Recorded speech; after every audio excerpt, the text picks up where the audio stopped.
오늘은 이제 그동안 살펴보던 다니엘이라는 인물에 대한 마지막 설교입니다. 아시다시피 다니엘은 어린 10대에 그 나라가 망하고 또 그렇게 바벨론의 포로로 잡혀와 가지고 이제 80대가 되는 그 나이가 될 때까지 한치의 흔들림도 없는 그 초지일관의 삶을 살아온 그런 참 존경스러운 분입니다. 그래서 우리가 이 다니엘서를 공부하고 읽을 때 어떻게 하면은 우리도 다니엘처럼 그 흔들림 없는 그런 초지일관의 인생을 또 살 수 있을까?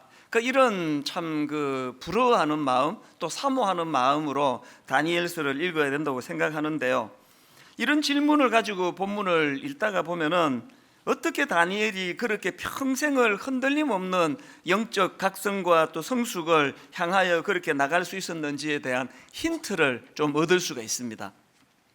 보니까 다니엘이 평생을 그렇게 초지일관의 삶을 살 수 있었던 비결 첫째가 뭐냐 하니까 이 말씀을 통한 깨달음의 삶을 그는 늘 누렸다는 사실입니다. 오늘 본문 다니엘 9장 2절입니다. 곧 그 통치 원년에 나 다니엘이 책을 통해 여호와께서 말씀으로 선지자 예레미야에게 알려주신 그 연수를 깨달았나니, 나 다니엘이 책을 통해 깨달았나니. 제가 이 내용을 읽다가 보니까 참 다니엘이 귀한 게 지금 굉장히 혼란스러운 과도기입니다. 그 앞에 내용을 보면은 자기들을 포로로 잡아온 바벨론 제국은 망하고 또 메대와 바사라는 새로운 강대국이 일어나고 그리고 또 다리오 왕이라는 새로운 권력자가 이제 나타나고 이런 여러 가지 상황에서 그 불안한 과도기를 겪고 있다 보니까 그 포로로 잡혀온 다니엘 입장에서 이게 얼마나 불안하겠습니까? 우리의 장래는 어떻게 되는 거고 이 민족은 어떻게 되는 건가? 그렇게 굉장히 혼란스럽고 혼미한 그런 과도기의 때인데요, 다니엘은 이런 불안한 상황에서 말씀을 읽습니다. 그리고 그 말씀을 통해서 깨달음을 얻습니다. 제가 참 우리 성도님들을 뵈면 안타까운 게요, 평상시에는 뭐 성경도 잘 읽고 통독도 하고 필사도 하고 잘 하시다가 어떤 문제가 있거나 위기가 올 때 진짜 말씀이 필요할 때는 말씀을 안 읽으세요. 어떤 분은 막 전보로도 가시고 막 사람 찾아다니시고, 그게 참 그러시면 안 되거든요. 사실 평상시에는 뭐 성경을 좀 바빠서 좀 덜 읽고 그러시더라도 어떤 문제가 있고 위기를 만날 때 오히려 그때야말로 말씀의 영향을 받아야 되는데, 바로 이게 다니엘에게서 배워야 되는 모습이라는 겁니다. 다니엘은 혼란스러운 과도기의 때에 말씀을 붙잡았고요, 또 그 말씀을 통해서 자기 민족과 관련한 중요한 깨달음을 얻게 된다는 것입니다. 그가 말씀을 통해서 무슨 깨달음을 얻습니까? 9장 2절 하반절입니다. 곧 예루살렘의 황폐함이 70년 만에 그치리라 하신 것이니라. 왜 자기 민족이 이렇게 비참하게 망하고 여기에 포로로 끌려왔는지, 그리고 또 이제 이 모든 하나님의 그 심판의 기간이 다 끝나가고 이제는 곧 이제 자기 조국으로 돌아갈 수 있다, 해방이 이제 곧 다가온다, 이 놀라운 사실을 깨달은 거예요. 이게 다니엘에게 얼마나 벅찬 감격을 가져다 주었겠습니까? 여러분, 말씀은 원래 그런 거예요. 말씀은 다니엘을 그 불안한 과도기 속에서 여러 가지 근심과 염려의 골짜기로 몰고 갈 수밖에 없는 상황인데, 그 상황에서 말씀을 읽으니까 그 말씀이 그에게 사람이 주지 못하는 하나님의 희망이 거기에 담겨져 있는 걸 경험하는 거거든요. 시편 119편 49절에 보니까 세 번역입니다. 주님의 종에게 하신 말씀을 기억해 주십시오. 그 다음 보십시오. 주님께서는 말씀으로 내게 희망을 주셨습니다. 그 다음 50절도 마찬가지예요. 주님의 말씀이 나를 살려주었으니 내가 고난을 받을 때에 그 말씀이 나에게 큰 위로가 되었습니다. 여러분, 한 해를 되돌아보면서 이 시편 119편처럼 고백할 수 있으면 얼마나 좋겠습니까? 내 지난 시간을 되돌아보니까 주님께서는 말씀으로 내게 희망을 주셨습니다. 내가 고난을 받을 때 그 말씀이 나에게 큰 위로가 되었습니다. 지난 한 해를 되돌아보시면서 다니엘처럼 말씀에서 대안을 찾고 말씀에서 깨달음을 얻고 말씀이 주는 위로하심으로 어수선한 오늘 이 시대를 극복해내는 능력을 말씀에서 찾아내시는 믿음의 성도님들 되시기를 바랍니다. 자, 그런가 하면은 다니엘에게 배워야 될 게 하나 더 있는데요. 두 번째로 뭘 배워야 되느냐? 이렇게 다니엘은 그 과도기에 혼란스러울 때 말씀을 가까이 하고 말씀에서 그 깨달음을 얻었다 그랬는데 더 중요한 게 뭐냐? 그 깨달은 말씀을 다니엘은 기도로 연결시키고 있다는 사실입니다. 2절을 보십시오. 곧 그 통치 원년에 나 다니엘이 책을 통해 여호와께서 말씀으로 선지자 예레미야에게 알려주신 그 연수를 깨달았나니, 그는 이 깨달음을 바로 3절에서 무엇과 연결시킵니까? 내가 금식하며 베옷을 입고 죄를 덮어 쓰고 주 하나님께 기도하며 간구하기를 결심하고, 이게 다니엘에게 진짜 배워야 되는 거예요.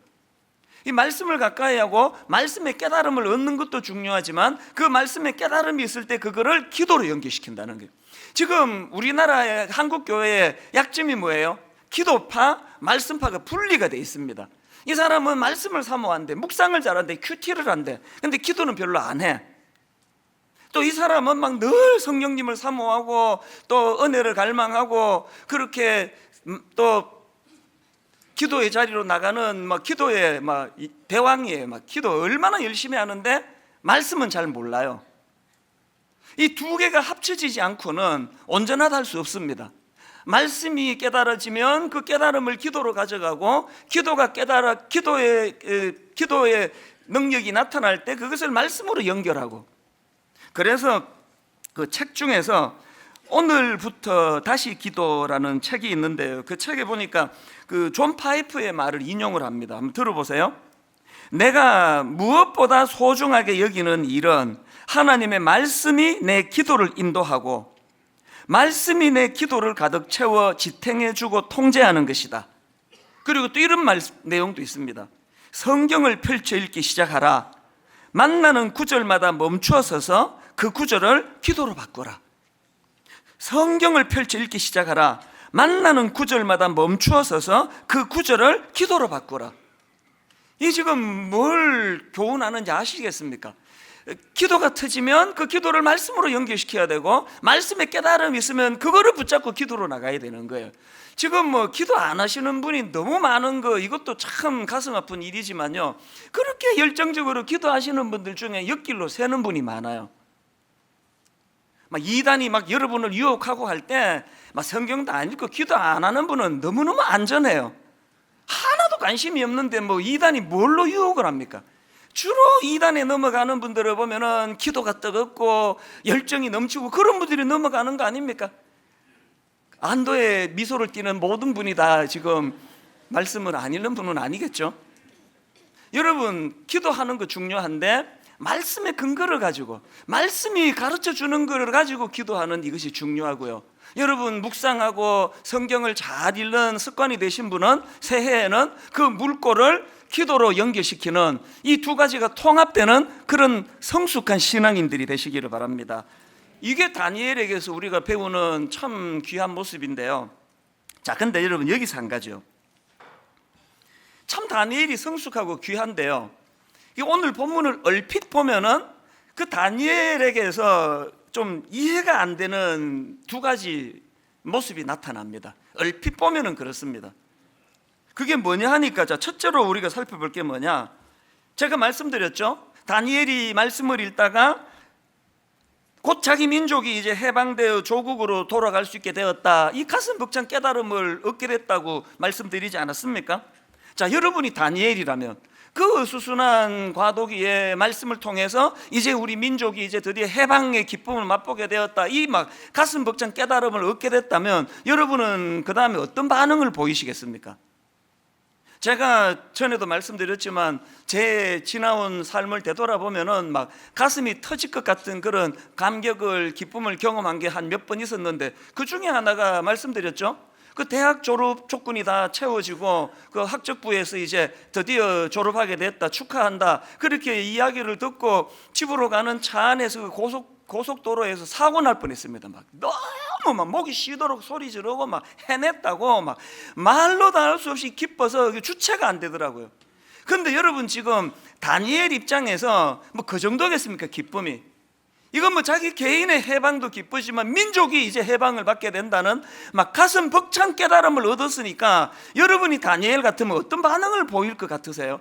막 길거리로 뛰쳐나갔을 것 같아요. 막 만나는 사람마다 여러분 기뻐하시라고, 이제 우리 민족이 다시 해방의 기쁨을 누리고 우리 이제 고향으로 돌아가겠다고 막 그렇게 막 뛰어다니면서 막 밤새도록 기쁨의 소리를 지를 것 같은데요, 그 놀라운 사실을 깨달은 다니엘의 반응이 좀 이상합니다. 갑자기 어떤 반응을 보이느냐? 자, 3절과 4절을 보십시오. 그 깨달음을 얻고 난 다음에 다니엘이 이런 반응을 보입니다. 내가 금식하며 베옷을 입고 죄를 덮어 쓰고 주 하나님께 기도하며 간구하기를 결심하고 내 하나님 여호와께 기도하며 자복하여 이르기를. 이 다 슬픈 단어들 아닙니까? 이 자복한다는 것도 얼마나 그 슬픈 이야기예요. 그 부끄러움을 무릅쓰고 하나님 앞에 회개의 자리로 나가고 있고요. 그리고 구약에서 뭐 금식하며 베옷을 입고 죄를 덮어 쓰고, 이게 다 슬플 때 쓰는 거 아닙니까? 그것도 이상한 거 아닙니까? 지금 자기가 성경을 통해, 말씀을 통해 놀라운 영적인 깨달음을 얻고 이제 드디어 우리 민족이 해방되게 되었다는 그 놀라운 사실을 깨닫고는 갑자기 슬픈 모드로 들어가가지고 막 베옷을 입고 금식을 하고 죄를 덮어 쓰고, 그리고 5절에서 보니까 그 기도도 슬퍼요. 우리가 죄를 짓고 잘못을 저질렀습니다. 악한 일을 저지르며 반역하며 주님의 계명과 명령을 떠나서 살았습니다. 오늘 여러분 이 구장을 쭉 읽어보세요. 막 하나같이 이렇게 슬픈 기도가 터져 나오거든요. 이거 이상한 거 아닙니까? 근데 여러분 여기에 다니엘의 위대함이 있는 겁니다. 다니엘은 왜 그 기쁜 깨달음을 얻게 된 순간 이 슬픔의 자리에 그 베옷을 입고 죄를 덮었으며 하나님 앞에 그런 가슴 아픈 기도를 드리게 됐을까요? 왜 그랬을까요? 다니엘은요, 겉으로 보여지는 포로 해방보다 이스라엘 백성의 회개와 각성이 더 중요하다는 걸 알고 있었기 때문입니다. 이게 무슨 말인지를 쉽게 설명해 드릴게요. 여러분 다 아시지만 지난 8월 달에 제가 이 성대에 이제 문제가, 그 이제는 뭐 몇 달 동안 이 목에 문제가 생겨가지고 막 그 설교도 뭐 영상으로 막 대처하고 그렇게 보내던 그 절정이 이제 8월 달이었는데, 병원에 갔더니 이제 이 내시경으로 조사를 해보니까 이 목에 이제 이게 혹이 너무 커져가지고 그 이름을 제가 까먹었습니다. 뭐 용어가 있더라고요. 이게 너무 커져서 이제 이거 수술해야 될 상황이라고. 그때 제가 왜 마음이 힘들었나 하면은요, 수술하면은 이제 한 2석 달 이제 강단에 서지를 못하기 때문에 이제 특세도 이제 못하게 되고, 외부 강사를 쓰면 되겠지만 또 새서명 축제도 또 못하게 되고, 이런 것들이 저를 너무너무 힘들게 했는데, 그것보다 더 저를 힘들게 한 게 뭔지 아십니까? 많은 분들이 말씀하시기를 그 수술해도 소용없다는 거예요. 근원적으로 지금 1부부터 5부까지 설교하고, 또 설교만 하는 게 아니라 저는 찬양하고 기도, 인도, 축도까지 다 하다 보니까 뭐 말했다가 노래했다가 말했다가 이거를 뭐 1부부터 5부, 아침 7시부터 4시 반까지 하는 이것 자체, 이 문제가 해결이 안 되고는 그지 혹 이거 떼봐야 좀 있으면 그 옆에 또 생긴다는 거예요. 그게 저를 굉장히 힘들게 만들었습니다.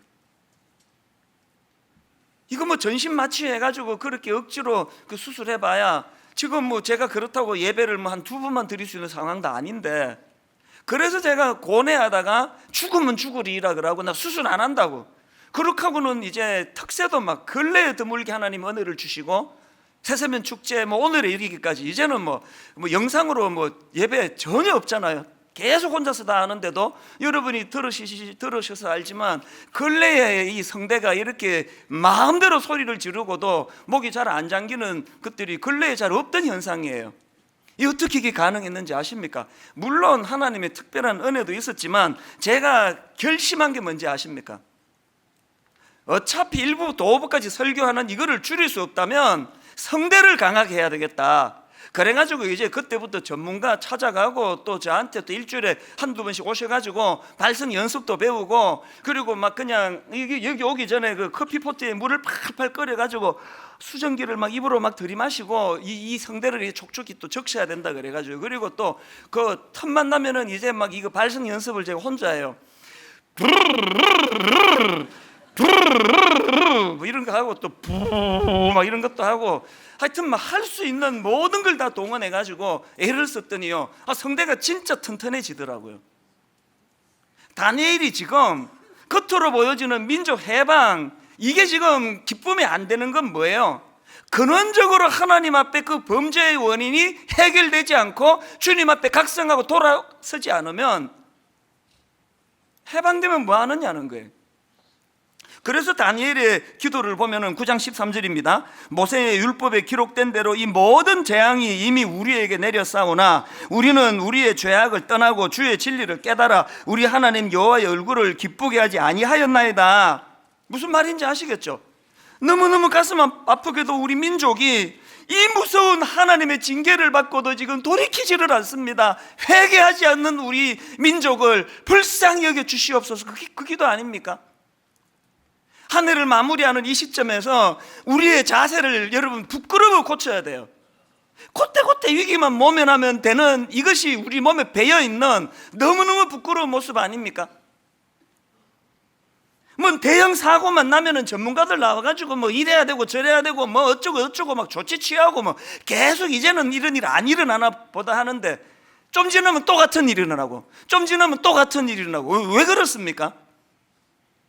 근원적인 문제가 해결되지 않으면, 그 껍데기 약간 고친다고 이 해결될 문제가 아니라면, 오늘 우리가 다니엘에게 배워야 되는 가장 중요한 게 뭡니까? 겉으로 보여지는 어떤 그 사람 앞에 보여지는 이런 것보다도, 그리고 막 해방의 기쁨을 누린다고 길거리 뛰어다니기보다 그 문제가 일어나게 되었던 근원적인 원인, 하나님과의 관계가 깨지고 회개하지 않은 강팍한 심령이 깨트려져야 된다는 것을 강조하고 있는 겁니다. 해가 바뀐다고 뭐 달라지는 게 있겠습니까?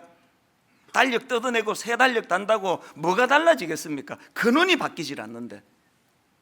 여러분, 한 해를 마무리하고 새해를 맞으면서 다니엘처럼 뿌리 깊은 근원을 찾아가지고, 그거 안 하면요, 제 성대 수술하고 나면 좀 지나면 또 생기고 또 생기는 거랑 같은 원리입니다. 그저 빨간 약 발라서 그냥 임시 처방하는 게 아니라 근원적인 문제를 하나님 앞에 해결함 받는 그 일을 위하여 회개의 자리로 나아가면서 새해를 맞이하는 그런 성도님들이 되시기를 바랍니다. 그런가 하면은 두 번째로 그 본문의 다니엘의 모습에서 이해가 안 되는 게 하나 더 있는데요. 제가 앞에서 말씀드렸지 않습니까? 다니엘이 말씀을 통해 뭘 깨닫습니까?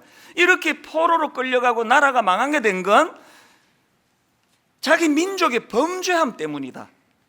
그리고 하나님이 이제 그 기한이 다 차서 우리를 해방시켜 주신다. 이 깨달음을 가지고 이제 회개의 자리로 나가는데요. 여러분, 자기 민족의 범죄함 때문에 이렇게 포로로 끌려왔다고 한다면, 아까 말씀드렸잖아요. 다니엘이 몇 살 때 포로로 끌려왔다고요? 청소년 시기예요. 예를 들어 가지고 우리 애가 지금 뭐 이제 한 15, 16살 먹은 그런 아들이나 딸이 있다고 가정을 하고요. 아빠가 그냥 사업을 잘못해가지고 쫄딱 망해서, 그래가지고 뭐 그냥 단칸방으로 이사를 가게 됐다. 그러면 그게 어린애 잘못이 아니잖아요. 무슨 말씀을 드리고 싶은지 아시죠? 다니엘이 어릴 때 포로로 잡혀왔기 때문에 그건 자기의 범죄함이 아니에요. 그런데 다니엘의 기도가 참 이상합니다. 자, 5절을 한번 보십시오. 우리는 이미 범죄하여, 그 민족의 자기 조상의 범죄로 이런 일이 있었다는 걸 깨달았다면 그들의 죄를 용서해달라고 기도해야 되는데, 우리는 이미 범죄하여 패역하며 행악하며 반역하여 주의 법도와 규례를 떠나싸우며, 여러분 다 아시지만 또 공부해서 다 배웠겠지만 다니엘은 주의 법도와 규례를 떠난 적이 없습니다. 그런데 왜 그들이 아니라 우리라고 기도하느냐는 거예요. 6절도 마찬가지입니다. 우리는 또 주의 종 선지자들이 주의 이름으로 우리의 왕들과 우리의 고관과 조상들과 온 국민에게 말씀한 것을 듣지 아니하였나이다. 다니엘은 그 하나님의 말씀을 그런 식으로 안 들은 사람이 아니에요. 말씀을 잘 들었던 사람이에요. 왜 우리라고 이야기하느냐고. 9절도 똑같습니다.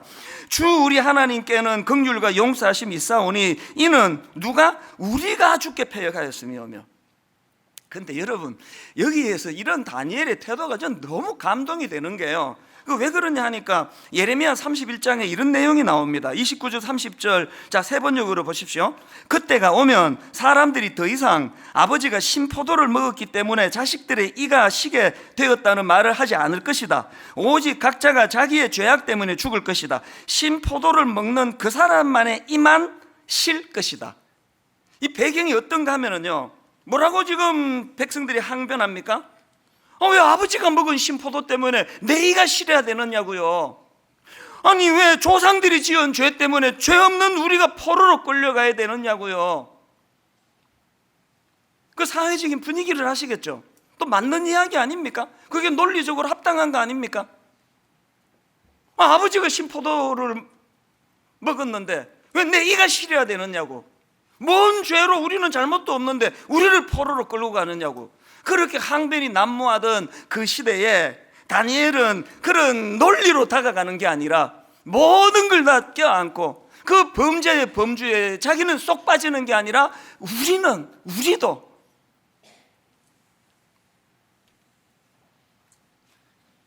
저는 이런 다니엘의 모습을 보면 참 가슴이 아픈 사람이에요. 오늘 우리 조국 대한민국 울분공화국이라 그러더라고요. 그리고 울분이 점점 지금 누적이 되는 것 같아서 진짜 걱정입니다. 오늘 우리나라를 보면 울분공화국이라고 이름들 하는데 저는 거기다 한마디 더 붙이고 싶어요. 오늘 우리 현실은요, 우리나라가 울분공화국일 뿐만 아니라 남탓공화국이에요. 막 온 사방에서 들려오는 이야기가 그거예요. 왜 아버지가 그 신포도를 먹었는데 내 이가 실해야 되느냐고, 막 이런 막 항변이 막 여기저기서 들려지는 거 아닙니까? 교회도 마찬가지예요. 교회 하나 들여다보세요. 이 교회는 뭐 이 남탓의 공동체, 막 여기저기서 탓이 그렇게 많은 이게 너무 가슴 아픈 거 아닙니까? 여러분, 교회가 이렇게 살버려도 되는 겁니까? 여러분, 지금 본인이 내가 영적으로 좀 건강한가 어쩌나 이거 점검하기 위해서 이 잣대를 대고 한번 자기를 돌아보세요. 이사야 6장 5절. 그때에 내가 말하되 화로다 나여 망하게 되었도다. 여러분, 내면에서 이 목소리가 터지고 있습니까? 화로다 너여, 당신 때문이야. 저 목사 때문이라고. 장로야, 장로. 왜 이게 내 영적 성숙을 가늠하는 잣대가 되는지 아십니까? 모든 신앙의 출발은 다 이렇게 시작을 해요. 여러분 아시는 누가복음 5장에 베드로가 예수님을 만나는 자리에서 그가 던졌던 첫 마디가 뭐예요? 주여 나를 떠나소서 나는 죄인으로소이다. 이걸로 시작하는 게 베드로의 주님과의 만남 아닙니까? 그런가 하면은 사도행전 2장에 보면은 복음이 선포되니까 그들이 단식하면서 그 강팍했던 마음이 어떻게 깨트려집니까? 형제들아 우리가 어찌할꼬. 여기에 그 남 탓이 어디 있습니까? 항상 영적으로 충만할 때는 내 탓이에요, 내 탓. 그 믿음이 떨어지고 자꾸 바리새인처럼 돼가는 첫 번째 증상이 화로다 나여가 없어져요. 나여가. 네가 잘못했다는 거 아닙니까? 그리고 이런 사람들이 특징이 뭔지 아시죠? 논리가 너무 정연해요. 왜 상대방이 틀려먹었는지를 막 상대방이 숨도 못 쉬게 공격을 해요. 다 맞는 이야기예요. 논리 정연하게 지적합니다. 우리 집 이렇게 된 게 나 탓이 아니라 당신 때문이라는 거. 그렇게 목소리 높여 소리 질러가지고 그래가지고 상대방을 제압하니까 뭐 살림살이 좀 좋아졌습니까? 그게 자기의 미성숙함을 드러내는 가장 중요한 잣대인데, 여러 번 말씀드리잖아요. 논리 그러지 마세요. 그 논리의 잣대에 주님이 갖다 대면 우리 다 망합니다. 주님의 논리가 이러면 여기 우리 있겠습니까? 야, 네가 죄 지었는데 왜 내가 십자가를 져야 되니? 네 논리 그러는데 이게 논리에 맞니? 너 십자가 지고 망해라. 주님이 우리를 이렇게 대하지 않는 건 다니엘의 정신을 갖고 계시기 때문 아닙니까? 교회가 회복되기 위해서는, 우리 개인의 영이 살아나려면, 여러분 가정이 회복되기 위해서는 상대방이 잘못 있는 거 맞아요. 또 지적도 해야 돼요. 최대한 온유하게 겸손하게 지적해야 돼요. 그러나 그 이전에 나도 그 죄악의 범주에서 벗어날 수 없는 죄인입니다. 이걸 항상 인식해야 돼요. 내가 낯뜨거운 죄인인데 무슨 용기로 그렇게 쉽게 남을 정죄하고 비방하고 비판하고 그 엄청나게 용감한 거 아닙니까?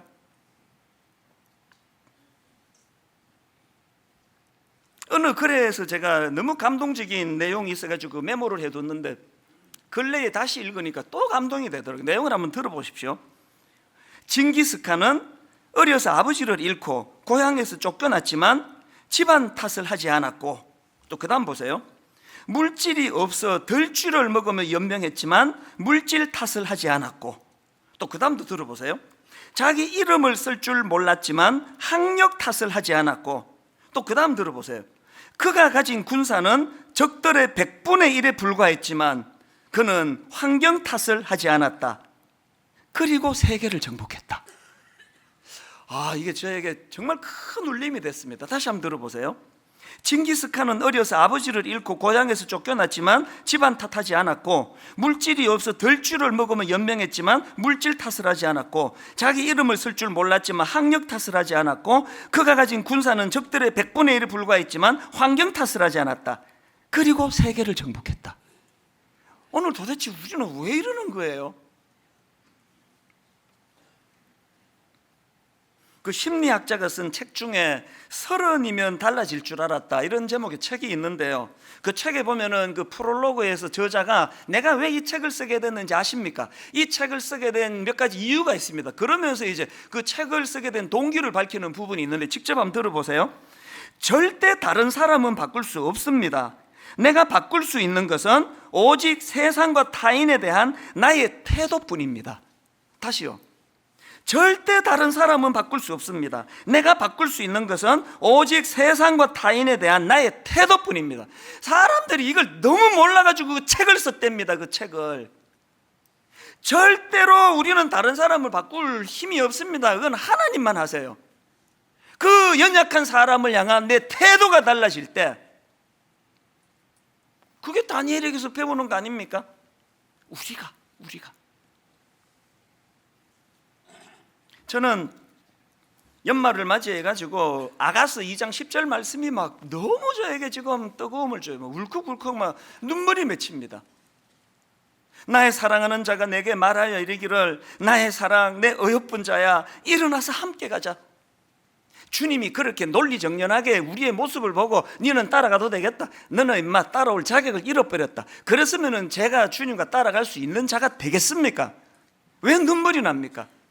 내 행위를 뛰어넘는, 내 논리를 뛰어넘는, 내 참 부끄러운 여러 가지 것들을 다 아시면서도 나의 사랑하는 자가 내게 말하여 이르기를 나의 사랑 내 어여쁜 자야 일어나서 함께 가자. 그런 논리를 뛰어넘는 주님의 초청이 있었기 때문에 오늘도 제가 쫓겨나지 않고 지금 목사 노릇, 내년에도 내가 지금 분당 우리 교회 담임 목사 계속할 수 있다는 이 기적 중의 기적 아닙니까?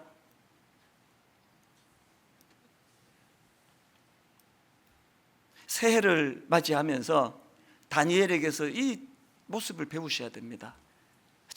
하나면 품고, 하나면 함께 가고, 그리고 또 연약한 그 사람의 모습을 보면서 저는요, 우리 집사람이 솔직히 결혼할 땐 좀 이뻤거든요. 한 30년 가까이 지나니까 요새 가까이 보면 어이구 얼굴이 참 많이 사갔다 이런 생각이 들면서 바로 내가 독백하는 게 있습니다. 혼자서 이 이쁜 이 여자가 이렇게 바뀌는데 이 여자가 나보기에 어떻겠냐고.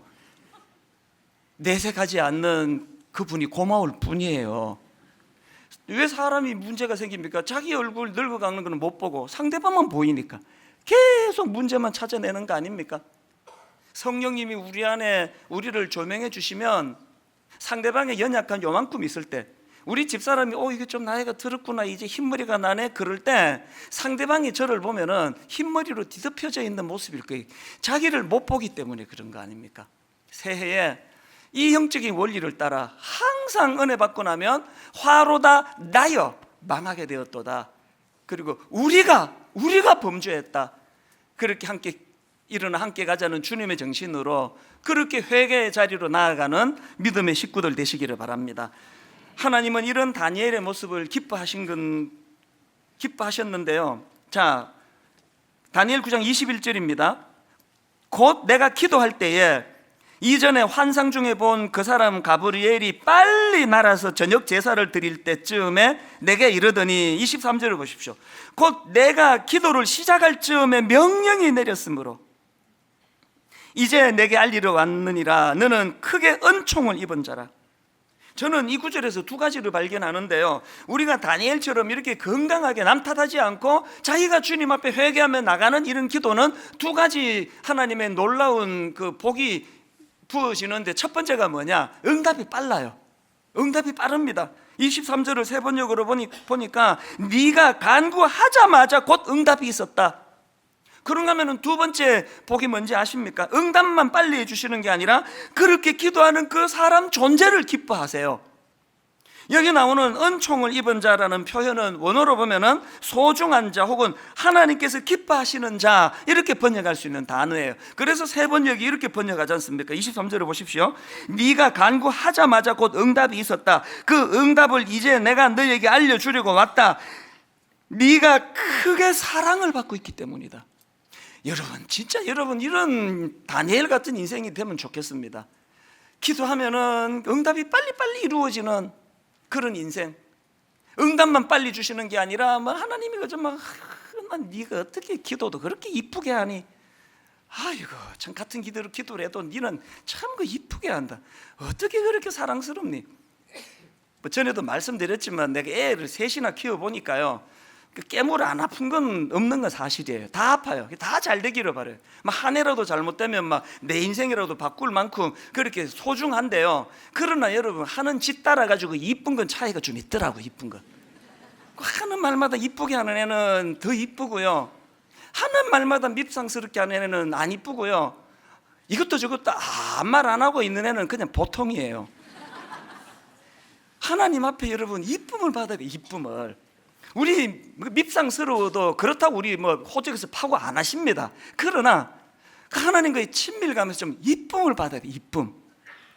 다니엘처럼 니 탓이요 좀 그러지 말고 이 민족을 내 가슴에 끌어안고 조국을 위해 기도하며 내 가정의 모든 문제는 우리가 주님께 범주했다고.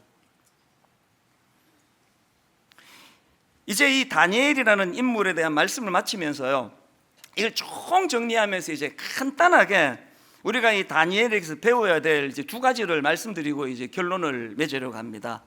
여러분, 다니엘에게서 뭘 배워야 되느냐? 총체적으로 첫째, 여러분 어떤 상황에서도 소망을 잃지 않는 그 모습을 배워야 됩니다. 포로로 끌려갔어도, 사자굴에 던져졌어도, 억울한 지금 정적들의 모함에 둘러싸여 있어도 다니엘은 소망을 잃지 않습니다. 그래서 바벨론에서 그리스도인으로 살기라는 책에 보면 저자 레리 오스본이 뭘 주장하느냐? 다니엘의 강력한 세 가지 특징 중에 하나가 소망의 사람이었다 그래요. 여러분, 다니엘처럼 어떤 상황에서도 소망을 빼앗기지 않는 그런 믿음의 사람 되시기를 바랍니다. 더 중요한 두 번째, 뭘 배워야 되느냐?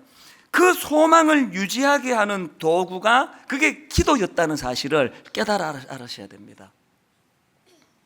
기도는 고난과 환난 중에 소망을 빼앗기지 않도록 하는 능력이라는 사실이에요.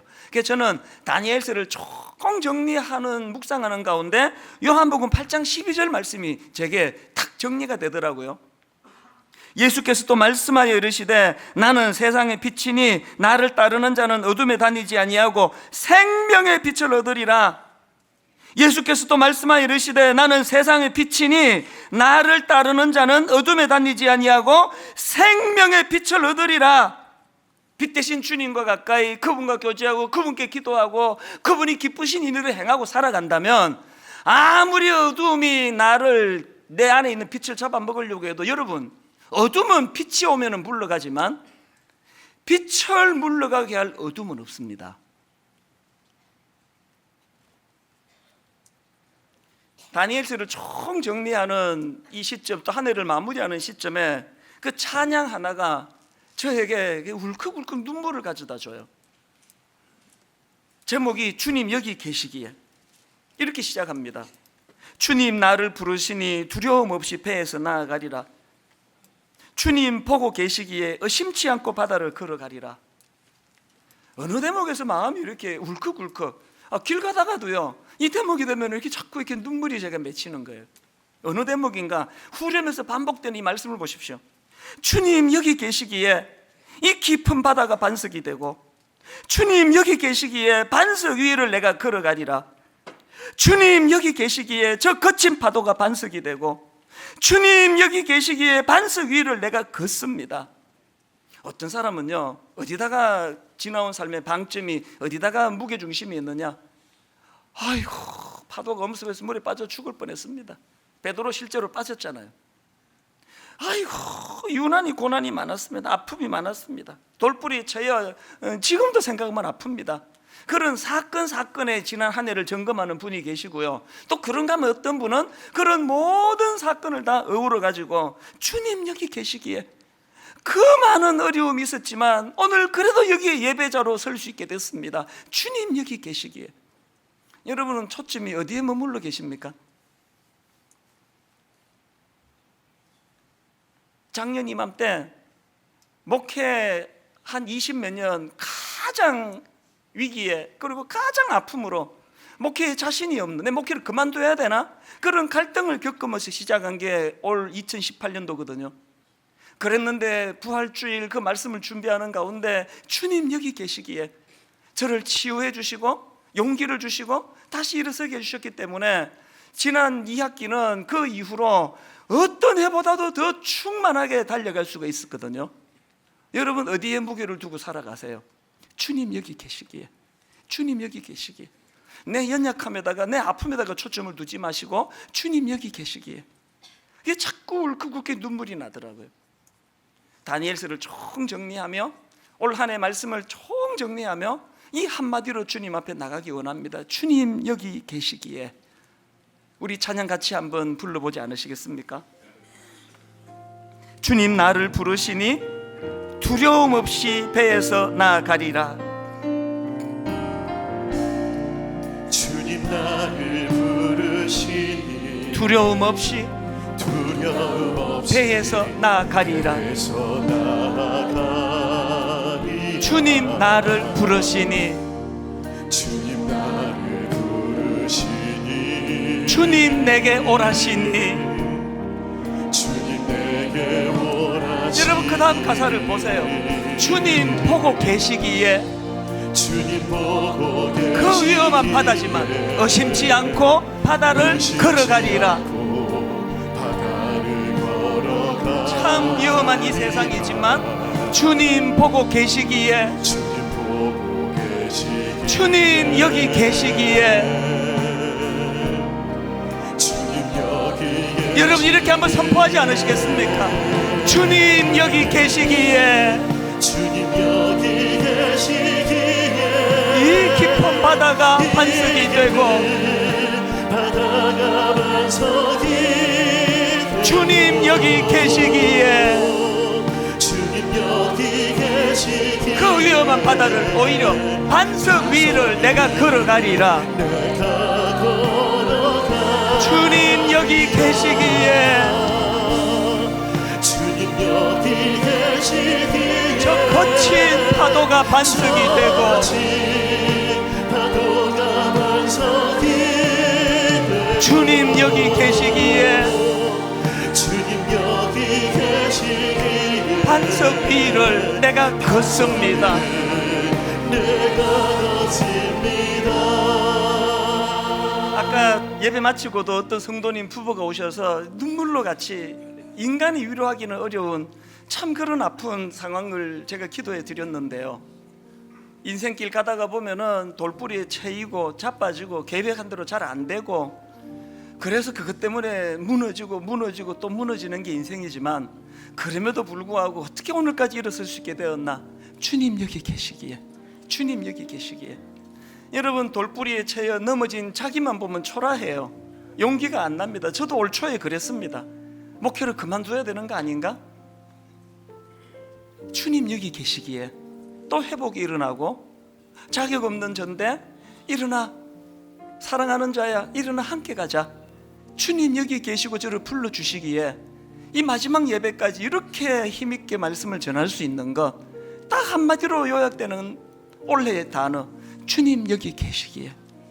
우리 후렴부터 찬양할 동안에 주마등처럼 지난 힘들고 어려웠던 1년이 쭉 머리로 다 먼저 떠올려지기를 바라고, 그 모든 아픔을 한마디로 뒤덮는 이 놀라운 말씀, 주님 여기 계시기에 이 깊은 바다가 반석이 되고, 하나님 전에는 이 파도가 너무 무섭습니다, 파도 좀 잠잠케 해주세요 라고 기도했다면, 은혜 받고 나서 아버지 이제는 이 파도 타기 하는 도구로 제가 즐기고 있습니다. 우리 후렴부터 한번 찬양할 동안에 성령님이 우리를 반드시 그 길로 인도해 주시기를 확신하면서 이렇게 찬양합니다. 주님 여기 계시기에 이 깊은 바다가 반석이 되고,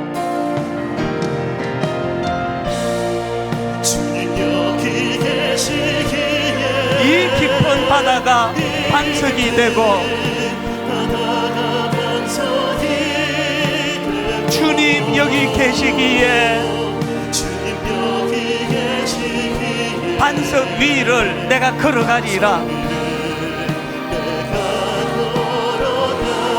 주님 여기 계시기에 주님 여기 계시기에 저 거친 파도가 반석이 되고, 파도가 반석이 다시 한번 선포합니다. 주님 여기 계시기에 주님 여기 계시기에 반석 위를 내가 걷습니다. 내가 걷습니다. 다시 한번 선포합니다. 주님 여기 계시기에 주님 여기 계시기에 이 깊은 바다가 반석이 되고, 바다가 반석이 주님 여기 계시기에 주님 여기 계시기에 반석 위를 내가 걸어가리라.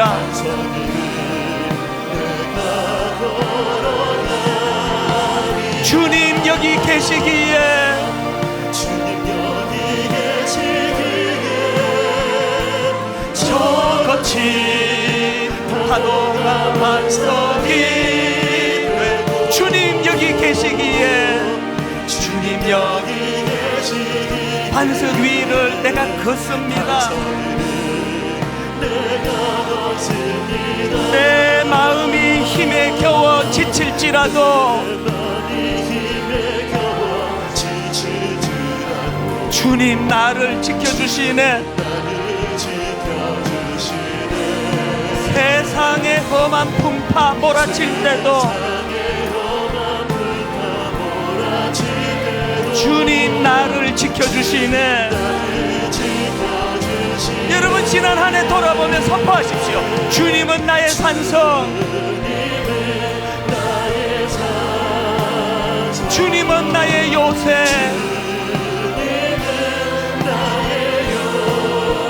주님은 나의 소망,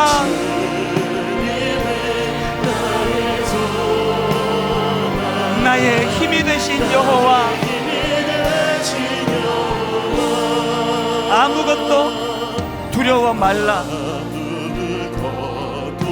왜? 주님 여기 계시니까. 주 나의 하나님이 지켜주시네. 지켜주시네. 놀라지 마라. 놀라지 마라. 겁내지 마라. 겁내지 주님 나를 지켜주시네. 주님 나를 지켜주시네. 내 마음이 힘에 겨워 지칠지라도 내 마음이 힘에 겨워 지칠지라도 주님 나를 지켜주시네. 주님 나를 지켜주시네. 여러분 힘있게 선포하시기 원합니다. 세상의 험한 풍파 몰아칠 때도 주님 나를 지켜주시니 주님 나를 지켜주시네. 주님은 나의 산성, 주님은 나의 산, 주님은 나의 요새, 주님은 나의 용, 주님은 나의 소망, 나의 힘이 되신 여호와.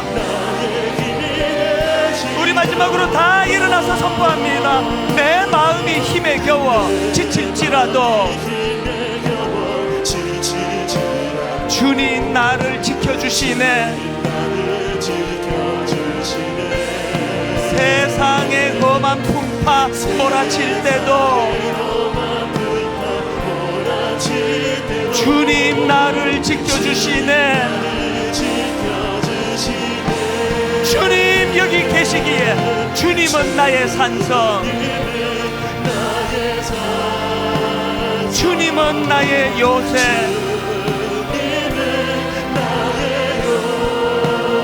주님은 나의 소망, 나의 힘이 되신 여호와.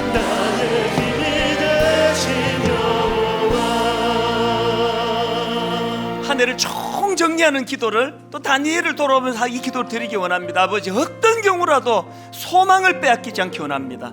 그리고 그 소망은 주님을 신뢰하는 기도로부터 시작한다는 사실을 깨달아 알기 원합니다. 주신 말씀 가지고 우리 한 해 마지막 기도 하나님께 올려드리기 원합니다. 통성으로 같이 기도하시겠습니다. 살아계신 하나님 아버지, 하나님의 은혜의 시간 주님 참으로 감사하며 기도를 드립니다. 자격 없는 종을 향하여, 자격 없는 우리 성도들을 향하여, 내 의역분자, 내 사랑하는 자야, 일어나서 함께 가자. 우리를 불러주시고 우리 손을 잡고 아버지 함께 가기를 원하시는 그 은혜를 감사드립니다. 혼자였음이 아니라 하나님과 함께 이 길을 걸어왔음을 깨닫게 하시니 주님 감사합니다. 아버지 하나님, 날마다 순간순간마다 하나님 앞에 설 수 있는 은혜를 우리에게 새롭게 홀로 던져진 아버지 하나님, 그 항해하는 바다의 인생길 가운데 주님이 우리 함께 하시기에, 주님이 우리를 보고 계시기에, 주님이 우리를 부르고 계시기에 두려움 없이 그 파도를 향하여 나가기를 원합니다. 하나님이 하셨습니다. 고백할 수 있는 은혜의 간증들이 우리 안에 끊이지 아니할 수 있도록 주님 역사해 주시길 원합니다. 아버지 붙잡아 주시고 인도하여 주시옵소서.